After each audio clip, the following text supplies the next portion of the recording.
dịka isi eme ya bụ mgbe m bịara dupụta nwanne m nwoke enyi m nwoke onye Igbo ibe m enedịghị m ịmara mmadụ tutu m enyere ya aka na nna hụrụ m na onye a n'ọwa onye Igbo ọ hapụrụ m mana ya ebie n'ụlọ ọ nwetara ebe ọ kpọpụtara m ya ka ọ banye ụgbọ gawa ebe ọ nwetara ọrụ onye anyị na-eme n'onwe anyị ama mmadụ ole site na amara Chineke anyị megoro ọkọ ha nọ n'ụlọ anyị n'ochikwa egozikwa ya ha gawakwa ebe ha na-aga otu aka anyị mekwara onye nka ọ gawala nwetala ọrụ ka abụọ nọ n'ọnwa ole na okpuru ụlọ m na-akwụghị ụgwọ na-anaghị ego rie nri na-aṅụ na-asa ahụ.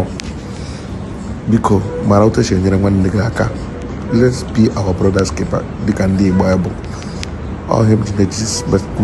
The message nji ya na-pass. You don't need to know onye Igbo before gị nyere onye Igbo aka. Eziokwu ụfọdụ ndị na-eme abuse ihe ọma na-emere ha mana anyị ga-eji na ndị ọjọọ na wee hapụ ime ihe ọma adịghị agwụ agwụ. Udo dịrị gị aka mbụkwa Jovika Emesiano.